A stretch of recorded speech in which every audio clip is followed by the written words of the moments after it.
You are listening to Fantha Tracks. Because of the following special program, Wonder Woman and the Incredible Hulk will not be presented this evening. I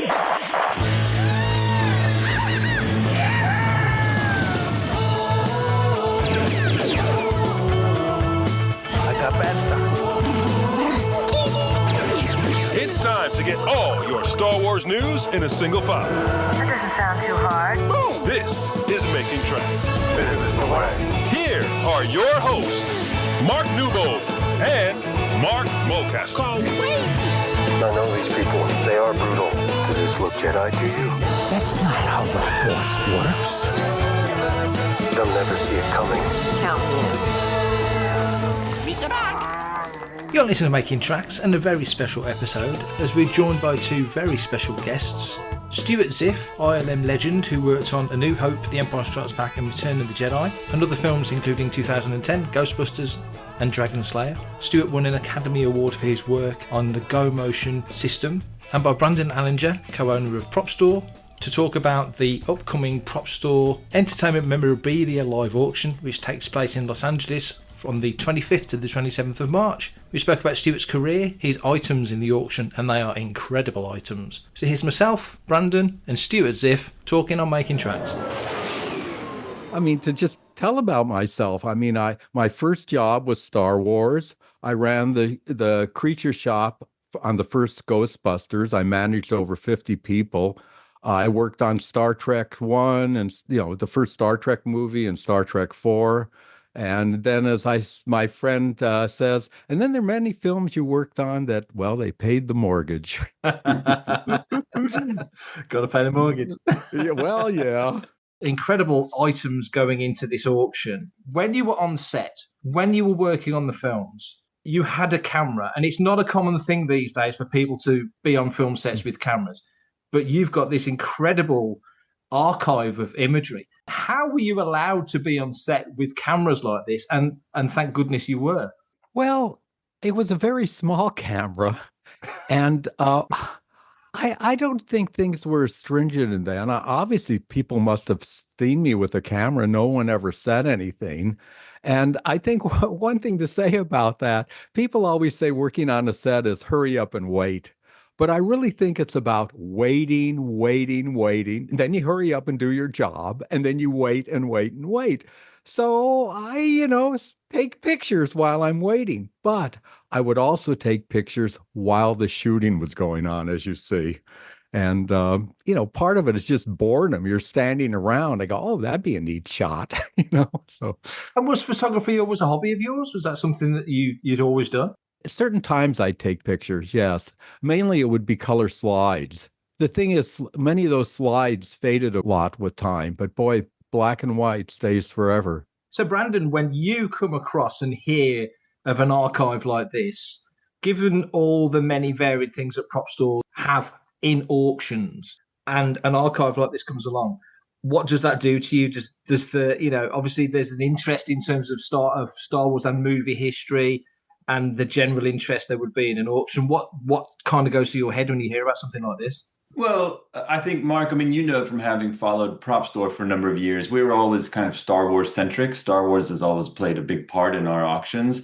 And, we've met so many different people who worked on the movies over the years. And obviously, one of the things that we're always wondering, always asking people is, hey, do you have any bits and pieces for the movies, meaning props, costumes, anything like that? Because, of course, many people save things. But I think because Star Wars is so beloved and so studied, it's sort of pushed further into, do you have any paperwork? Do you have any photographs? Which isn't, maybe in the beginning we weren't asking that as much. And then, at some point we got there and we realized it seemed like, especially on location, people would have cameras more, and there's more photographs that have come out from, say, on the Redwoods location or the Norway location, but very rare to see anything taken in the studios. There was a lot of photography done at ILM on the first Star Wars. Of course, Stuart, you were there. But people like Chris Cassidy were very into taking 3D photographs and have big photo archives of their own. And then I also think just kind of for official purposes, there were cameras around, meaning for Lucasfilm, for publicity, whatever. And they shot thousands of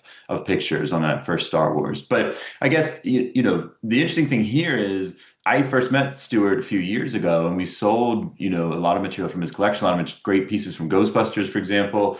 And I think when I went to your house, you showed me a couple of your pull-out slide trays, and we looked at some pictures, but I didn't really realize the volume of what you had. And then, you've continued to find little bits and pieces over the past few years as time's gone on. And at some point, you dropped off just a box of photos, and the guy said, "Oh, there's a box of photos here from Star Wars." And I said, "Oh, okay, let me look at that later this afternoon." And then I sat down and started going through it, and it was like, "Whoa, this is hundreds of pictures from Star Wars I've never seen before." Mostly Return of the Jedi, and those were black and white and pretty small prints, like 3x5s maybe. And then a few weeks later, you said, "Oh, I found the negatives." And then the negatives, of course, you can scan them and get a modern image, which is just beautiful quality. You can really see the film grain, and there's just some great stuff in there. There's just moments that you don't see in the typical books and documentaries and things like that. There's some great pictures of like the rope swing where it's Luke and Leia, probably the stunt doubles, right? Colin Skeeping and what's her name, Tracy Eden, doing the big swing off the barge, and you can see they've got this rope mounted on this gigantic crane. I don't know if I've ever seen another picture of that. So just some moments like that were really fun, and some great candids of crew members and people like Graham Freeborn and some of the ILM guys. Obviously, people that Stuart worked closely with. A lot of pictures of people like Phil Tippett and Kirk Thatcher, because Stuart, you were essentially on the monster team or the creature team, right? Yeah. My first job on Return of the Jedi is that they had a creature shop at ILM in Marin County in California. And it was a building no one else was allowed to go to except us creature people. It was run by Phil Tippett. And my thing with Evan Stromquist was to make all the mechanisms. Like I actually cut Admiral Akbar's eye out of a piece of 3-inch diameter plexiglass and the eye blink. And then I wanted to be on the production, and I was a production PA. What a joke. So I was the liaison between our crew and like in location in London with all the people in London. And like I got to know the associate producer, Robert Watts, very well. So I was just everywhere, on the production. Well, and what's pretty neat about that is there's not a lot of people who were on all three phases of it, meaning the England phase and I guess you could even say a phase before that, the ILM sort of Marin County pre-production phase, then England for live action photography, then the desert, Yuma, right? And then Redwoods. It's just, there's very few people. Generally, it was pretty separate crews. There was a UK crew and then a US crew with only kind of the top people going to all different aspects of the shoot. Hi there, this is Mike Quinn. I played Nine Num in Return of the Jedi and the new trilogy, and you're listening to Fantha Tracks. You see David Tomlin in a few of those shots as well, which is always nice to see him. And as you were going through the pictures, Brandon, you just said studied. Star Wars is studied, and it is studied microscopically. But then, Stuart, when you look back at the photographs and you see some of those images and it refreshes your memories from back in the day when you took them, were there any little things that sort of popped out that you thought, I'd forgotten about that, or I'd never noticed that? Yes. And when I went over them with Brandon, who knew more about certain things than I ever know, or names of people that I didn't remember at all, it's like, oh, just memories of, David Tomlin. He was the first AD. He was an amazing presence. And like, sometimes you shoot a shot and some crew member gets in the shot and David would stop it and go, hey, move back a little. And, he didn't jump on the guy. Oh, but so he could, at the time, he really knew what was going on. Now, if someone really screwed up, you didn't want to be in David Tomlin's way at that time, but he was just this wonderful person to be around. And like, there's one shot of him with Warwick Davis, where I think David was making some film on his own about it. Maybe I don't remember exactly. Yeah. So there were just memories like that of him. The Ewok actors, I think, the little people who performed the Ewoks, you had definitely some stories about them as well. Oh, yes. Well, okay. So it has to be said, there were the key Ewok. Okay. whenever the Ewoks were in their village, that was a set built at the EMI studios in, Borehamwood. Yeah. And it was so interesting. Like they were working around redwood trees. So my memory is they actually. Okay, and then when it was on location, it was in Northern California near the California-Oregon border in a redwood forest. Private one, they rented so they could blow up all the redwoods and no one cared. Anyways, they took rubber molds, I believe, of those redwoods, shipped those molds to London, and then made plaster trees out of those molds from London. And so, okay, so there were key little Ewoks, and they were the actors that were acting in London and then flew over to the U.S. For shots on location. Now, whenever they had Ewoks, all the background Ewoks, I believe they just put an ad in the paper, and they got all these little people to be the background, and those were left in London. And then when they came to the U.S., they flew those key Ewoks. I think maybe there were 4 of them or something. And then again, they hired all little people to be in the costumes in the U.S.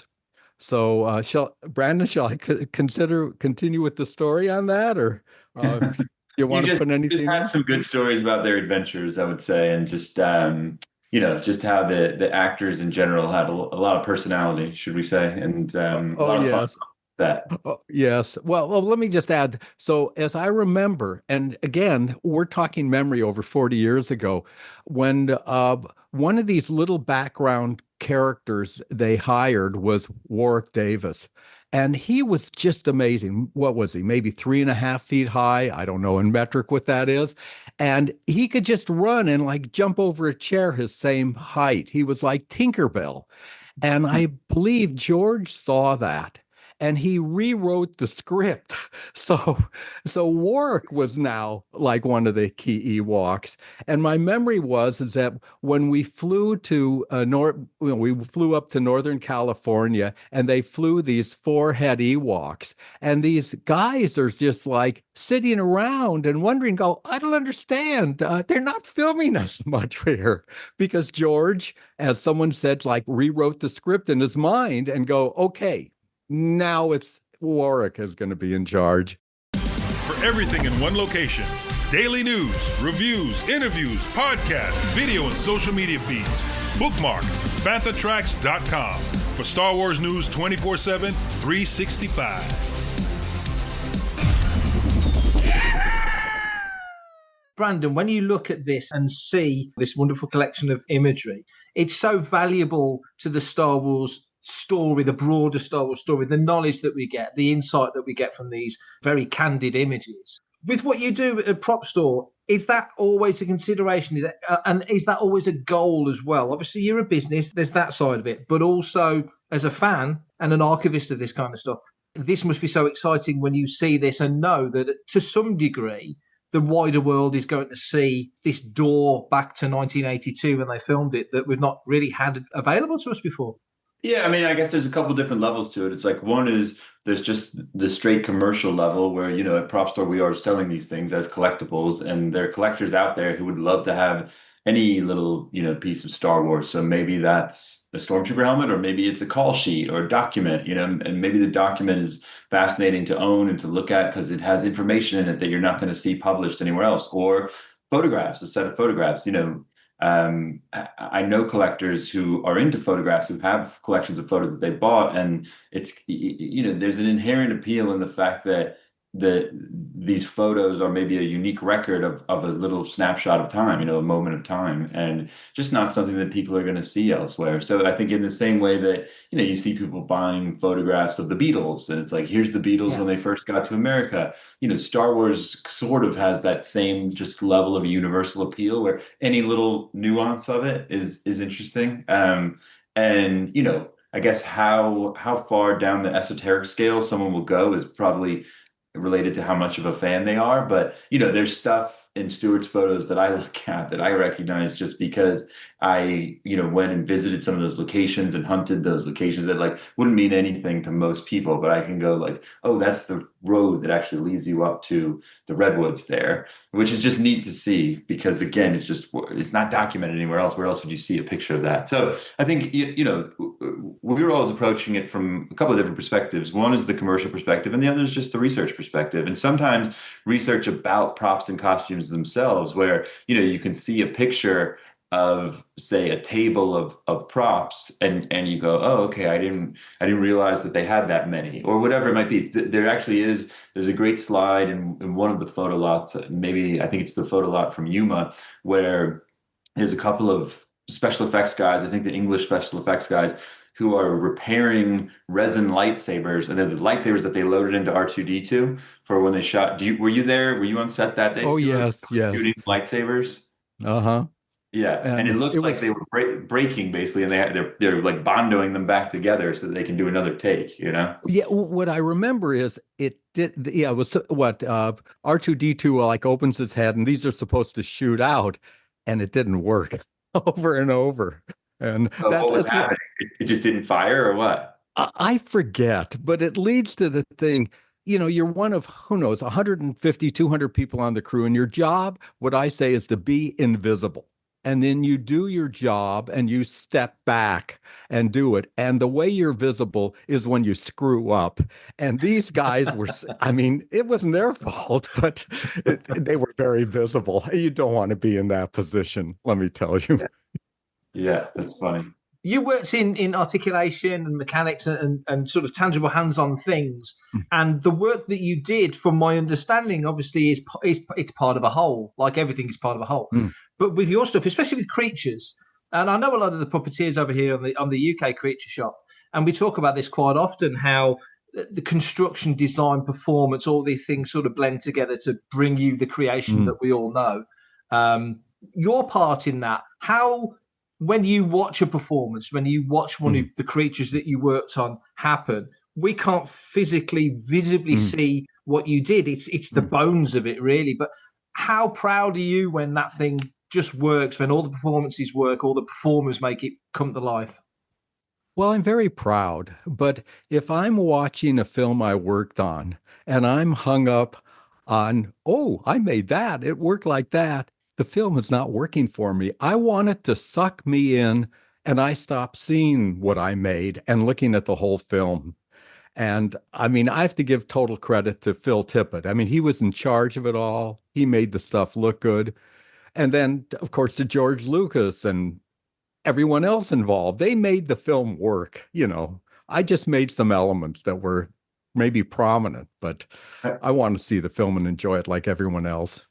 I was curious, Stuart, when you were at the ILM phase and you guys are building all the creatures, was Richard Marquand around at all at that point? Did he ever come through and have notes? I don't remember. I don't know. What I vaguely remember, what it is, all these there were drawings, whoever did them, and then all these little maquettes were made. I think some of the pictures show those. They were like, maybe 8-inch high little objects. And then I remember George Lucas came through, and I forget who else, and they would, like, George would decide, okay, that's a foreground one, which means it has to articulate. Oh, that's a background one. It's essentially going to be on a stick, an actor in it, and we'll just move around and the eyes won't blink. But that's all I remember of that. Stuart, how do you feel now? Look at, you say you've not looked at these for a long while, and you open the box and reacquaint yourself with them, and now they're moving out of your possession out into the wider world. How do you feel about that? Well, it's really funny. When I look at them now, I go, oh, yeah. Oh, boy, I had so much fun taking those pictures. And wasn't that neat? And, oh, yeah, I sort of remember. And, oh, yeah, I remember being with those people. I had no feeling until Brandon opened me up, because he showed them to me, how this documented things that other people didn't remember or document. I'm just so amazed by that part of it. To me, it's like just personal memories, and I didn't think it was that big of a thing. These are pictures I took. I think you just captured some great moments, and like say, I mean, not everyone did have a camera. I think there were, like say earlier, there were more cameras on location than in the studio, but it's just, I don't know. And for me, it's part of it is a reflection on how much work goes into making a movie, a lot of which doesn't really wind up on screen. Not that we're knocking what's on screen at all. Obviously, we all love these films, but it's just there's so much time, effort, and energy that goes into so many things. And there's certain things where you go down the road and then it gets abandoned at some point. It's also why movies cost so much, right? Like, you can kind of see the scope of it in there, how many people are working on so many different things. And it's, even like the whole barge set itself. I mean, it was, I think, the largest exterior set ever built. I'm sure an enormous price tag on it. And then, actual shots on film where you see the big set, like there's not that many, it's a lot of kind of contained stuff. So I think, when you think of it in those perspectives of like film productions as these big sprawling things, and there's so many tiny individual elements of it, there's just a lot to capture. And if you're somebody who loves that world, there's a lot to go in and kind of learn, which is fun. Well, yeah. I mean, whenever we work on a film, I think it's generally said, you can make another film of the making of the film. I could go on with my stories, but one that I unfortunately don't have a picture of, again, there's all this waiting time. And one person I got to know was Peter Rob King. He's from London, and I think he was the hairdresser for Harrison Ford. Well, I was on location for quite a while. I needed a haircut. And so we're just there, among the redwood trees, and there's a high bench, and he puts a cape on me, and he's, cutting my hair, snip, snip, snip. And then I look in the mirror at night in the hotel room. It's the best haircut I ever had in my life. I mean, just so there's so many stories like that of working on a film. Peter Rob King, he applied the makeup at the very end of the film where the Darth Vader helmet comes off, and it's Sebastian Shaw in the old age makeup. Peter Rob King did that, and then many years later, he did Heath Ledger in The Dark Knight. I didn't know that. I didn't know that. He hadn't done a convention for a long time, and I think he did a convention over here last year. It caused quite a thing because, obviously, as you say, he did the makeup on Anakin. So he and his wife stayed at our house a number of times. I mean, one of my favorite stories, because he lived in London, he needed somewhere to store things like the coffee maker and, various personal items. So they were in a box in my attic, a cardboard box. And at one point I go up in the box and the mice or rats ate through it because he had stored some food in there, and they went through the box and ate that corner of the box. So. That's funny. Hi, this is Neil Scanlon and you're listening to Fantha Tracks. Because my job was to be the liaison, I got to know the production people. And one was this woman, Gail Samuelson, who I'm still in touch with. She was in The Office. And there are some pictures, I think, of her. I guess that's about it. I mean, there are people in the U.S. I'm in touch with, but I can't think of anyone right off the bat from London. And one thing I was curious about, obviously, you were part of the Creature Shop on Jedi, but you had also been with ILM on Empire and on the first Star Wars. So did you know a lot of those guys who were working in the Creature Shop already from the prior movies? A lot of them were just hired there, like Kurt Thatcher, or now thanks to you, Brandon, I'm in touch with Judy Elkins again. And and she was just hired. I mean, she told me that was her first job at ILM, being hired as a sculptor there. Very neat. Yeah, you had some great pictures of her, I think, working in the Creature Shop. Mm-hmm. Well, a number of us would hang out together. Like we'd go to restaurants or, drive down to the beach. What they would do is, like, on the weekend, the crew would take over a local bar, and then the little people are all dancing. There are pictures of that. Or one guy was dressed like a cowboy with a cowboy hat, and I think he was singing with his guitar on the stage. Sounds like fun. It does sound like fun. It sounds amazing. Before we started recording, Stuart, you mentioned about a documentary. Could you tell us a little bit about that? Oh, thank you. Well, yes. Due to our golden retriever, we met another neighbor with a golden retriever. Her son was taking an animation class at a school, and one thing led to another. And I have my PowerPoint presentation of working on, Dragon Slayer, where I got to plug myself. I won the Technical Achievement Award for the Go Motion Machine. Anyways, after giving the presentation, the teacher came up to me and said, I have some friends unrelated to school. We'd like to make a documentary of you. And that's the process that started 2 years ago. And it was supposed to be a background documentary until she saw the pictures that are up for auction. And she realized, oh my gosh, this could really be a hook for a feature film. So now it's hopefully become a feature film. The stories that we've just spoke of briefly here, just related to these images, is absolutely fascinating. I can only imagine what a deep dive into the rest of the career would be like. Well, hopefully everyone will see. Brandon, before we finish, could you give us a bit of detail about the auction? Yeah, it's coming up soon. It's March 25th, 26th, and 27th. The first day we host live at the Peterson Automotive Museum in Los Angeles, and then days 2 and 3 are online only. And, in total, there's 1,350 lots of film and television content, and then an additional 200 plus lots of animation. So hand-drawn animation artwork is something that we're including in this auction as well. A lot of great content. Look, a lot of Star Wars material, a lot of content from all the classic 70s and 80s films that everybody remembers so fondly. So, yeah, we encourage everyone to take a look at the auction catalog at propstore.com and join us on auction day. This has been a joy. It really has. Thank you so much for your time. Thank you very much. Email radio@fanthatracks.com. Head to links.fanthatracks.com for links to our social media feeds, Fantha Tracks TV and Fantha Tracks Radio. Thanks to James Semple for the Fantha Tracks intro, Blues Harvest for our Making Tracks opening music, and Mark Daniel and Vanessa Marshall for our voiceovers. New episodes drop Tuesdays and Fridays at 7 o'clock UK time. Our weekly news show, Good Morning Tatooine, goes live Sundays at 9 o'clock UK time on Facebook and YouTube. And remember, Fantha Tracks is absolutely free, so it costs nothing to stay updated on all the latest Star Wars news. Coming up next on Fantha Tracks Radio, it's another episode of Making Tracks.